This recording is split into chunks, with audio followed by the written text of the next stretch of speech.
مسلمہ قذاب، اس نے اعلان نبوت کیا حضور کے دور مبارکہ میں کہ میں بھی نبی ہوں۔ مسلمہ قذاب، ابن شاہ صاحب تشریح فرمائے مجھ سے زیادہ علم والی شخصیات بیٹھی ہیں، لیکن روایت پھر شاید پھر بھی آپ کے لیے نہیں ہوئی۔ مسلمہ قذاب نے ایک خط لکھا، خط میں لکھا کہ اے محمد صلی اللہ علیہ وسلم، بے شک تو بھی نبی ہے اور معاذ اللہ استغفر اللہ میں مسلمانی نبی ہوں۔ ڈیل کر لیتے ہیں آپس میں، جب تک آپ زندہ ہو، اس نے تو واحیاتی والا لفظ استعمال کیا نا کہ تم زندہ ہو معاذ اللہ، جب تک آپ زندہ ہو آپ نبی، اور جب آپ اس دنیا سے وصال کر جاؤ تو آپ نبوت مجھے ڈیلیور کر رہے ہیں۔ جب تک آپ زندہ ہو نبی آپ، یہ ڈیلنگ ہو رہی ہے۔ جھوٹا تھا نا، اسے نبوت کے تقاضوں کا نہیں پتا تھا۔ اگر نبوت کے تقاضوں کا پتا ہوتا تو ایسی بکواس کرتا ہی معاذ اللہ علیہ وسلم کہ یا محمد جب تک آپ زندہ ہو نبی آپ، جب آپ اس دنیا سے چلے جاؤ تو نبوت میری۔ محبوب علیہ السلام نے پڑھا، محبوب علیہ السلام نے وہ جو رکت تھا خط تھا اس پہ نظر ثانی فرمائی، پڑھا اسے تو چہرہ انور سرخ ہو گیا، جلالت آ گئی۔ اور یہ نظام قدرت تھا، اسے چیلنج تھا نظام قدرت کو۔ اب میں بات وہ کرنے لگا ہوں، اگر کسی بزرگ کو میری بات بری لگی ہو تو ہاتھ چھوڑ کے عرض، لیکن جو مجھ جیسا بدکار انسان ہے وہ غصہ کرے، اس کا غصہ کرنا بنتا نہیں۔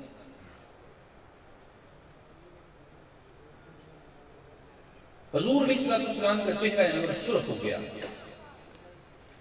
محبوب علیہ السلام نے وہ خط پڑھنے کے بعد فرمایا کوئی ہے جو اس کتے کو جواب دے کے آئے؟ ایک صحابی رسول ہیں حبیب بن زید رضی اللہ تعالیٰ عنہ، آپ بڑے مست بلند سے صحابی تھے۔ اس وقت کھجور کھا رہے ہیں، آپ کے منہ میں کھجور تھی، آپ نے ہاتھ بلند کیا، دیکھیں یہ ہے محبت مصطفیٰ۔ حضور نے یہ نہیں فرمایا ہاتھ کھڑا کریں، نہیں، ابن شاہ صاحب اس طرح فرما رہے ہیں، اور ہم اپنی مستیوں میں مست ہیں۔ وہ صحابی رسول ہاتھ کھڑا کیا اور کھجور کھاتے ہوئے فرمایا یا رسول اللہ میں، لبیک یا رسول اللہ میں، کھجور کھا رہے ہیں۔ اب آپ جانتے ہیں جب بندہ برگی یا لقمہ یا کوئی پھل فروٹ آپ کے منہ میں ہے، آپ بات کریں گے تو کیا ہوگا؟ وہ نکل کے اس کے ذرات دوسروں پہ پڑیں گے، گریں گے، اور یہ کھانے کے آداب کے خلاف ہے کہ آپ کے منہ میں کوئی لقمہ ہو، کوئی برگی ہو، کوئی پھل فروٹ، کوئی چیز ہو، یہ کھانے کے آداب کے خلاف ہے کہ آپ وہ منہ میں لیں اور گفتگو کریں۔ اب صحابہ بیٹھے ہیں، جس صحابی کے چہرہ انور پر جو کھجور بڑی نا، وہ تھوک لعاب پڑا، وہ کہنے لگے کہ کھجور تو کھا لینا، بات میں کر لینا۔ تو وہ صحابی رسول علیہ السلام عرض کرتے ہیں کہ کھجور منہ میں اور گفتگو اس لیے کی کہ کوئی میرے علاوہ بازی نہ لے جائے۔ وجہ یہ ہے کہ کوئی اور نہ ہاتھ کھڑا کر دے، کوئی اور نہ کہے۔ محبوب علیہ السلام نے وہ خط لکھا، میں یہ عرض کر رہا ہوں کہ یہ ہے آپ کی جو مینٹلی محبت ہے، آپ کا جو دماغی حضور سے عشق ہے، وہ یہ تقاضا کرتا ہے کہ آپ کے سامنے ذکر مصطفیٰ ہو، آپ کا چہرہ کھل اٹھے، آپ کو کہنے کی ضرورت نہ پڑے کہ سبحان اللہ کو کیوں بھائی نعرے کو اس کے لگوائے جاتے ہیں نا، پیسے دے کے، ترلے کر کے، منتیں کر کے کہ بھائی ایسا میں معاذ اللہ آپ کی استغفر اللہ نہیں، میں ان سے عرض کر رہا ہوں، یہ کوئی طریقہ نہیں کہ ثنا کرے حضور کی اور غلام سنیں اور مچلے نہ۔ تو برادر محترم ایک لمحے کے لیے ضرور خود پہ غور کرو، کہیں حضور سے تعلق ٹوٹ تو نہیں گیا؟ میرے بھائی محبت مصطفیٰ کے تقاضے بہت ہیں. جب تک غازی زندہ تھا ہم سب سوئے ہوئے تھے. تختے پہ لٹک گیا, نعرے مارنے شروع کر دیے, بڑے منہ بھائی میں نہیں سیکھتے نہیں کرتا.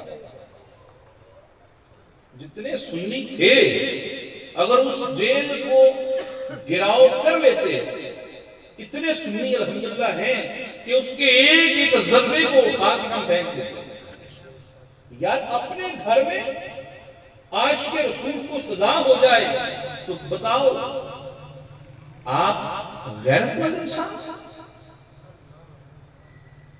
جب غازی دن شہید رحمت اللہ علیہ کو سزا ہوئی, حکومت مسلمانوں کی نہیں تھی. غازی احمد چیمہ شہید رحمت اللہ علیہ تعالیٰ کی ذات اقدس شہید ہوئے, حکومت مسلمانوں کی نہیں ہے. یار یہاں ہم مسلمان ہیں, کس محبت کی بات کرتے ہو, کس عشق کی بات کرتے ہو؟ سجنوں یہ تجارت کر رہے ہیں ہم, یہ تجارت ہے, محبت نہیں ہے.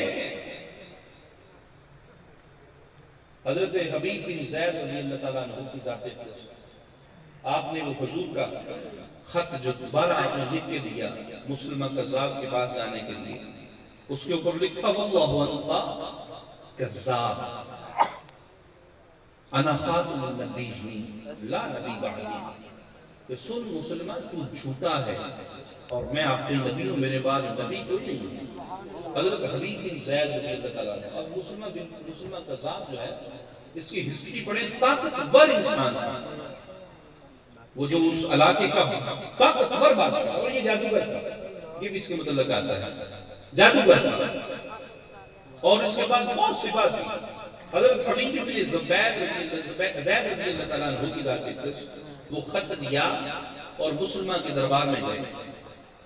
جب مسلمہ کے دربار میں گئے نا تو اصول یہ ہے اور تھا کہ جو خط ہوتا تھا وہ بادشاہ خود نہیں پڑھتا تھا, ایک بندہ مخصوص ہوتا تھا اس خط کو پڑھنے کے لیے.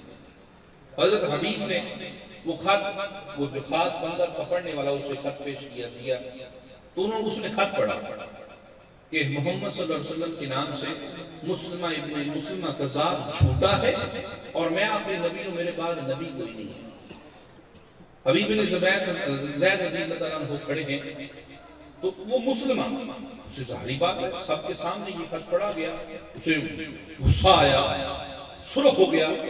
اب وہ اپنی جگہ سے, اپنی مسجد سے, اپنی جو اس کی نشست تھی اٹھا, اپنی تلوار نکالی اور نکال کے کہتا ہے کہ اے عربی حضرت حبیب سے, تیرا کیا خیال ہے جو تیرے نبی نے لکھا ہے, اس کے مطلب تو کیا کہتا ہے؟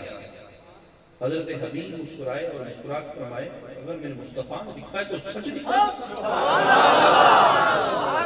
تو جھوٹا ہے, تو کذاب ہے, وہ آخری نبی ہے, وہ امام الانبیاء ہے, تو جھوٹا ہے.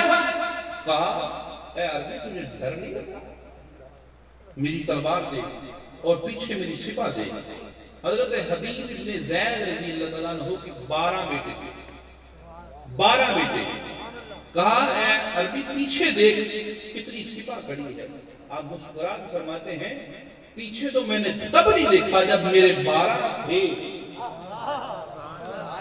جن 12 کو چھوڑ کے آیا ہوں وہ نہیں دیکھے جن کو دیکھ کے باپ کے پاؤں میں بیڑیاں آ جاتی ہیں, زنجیریں آ جاتی ہیں. میں تو ان کو دیکھ کے نہیں رکا, ان کو دیکھ کے رک سکتا.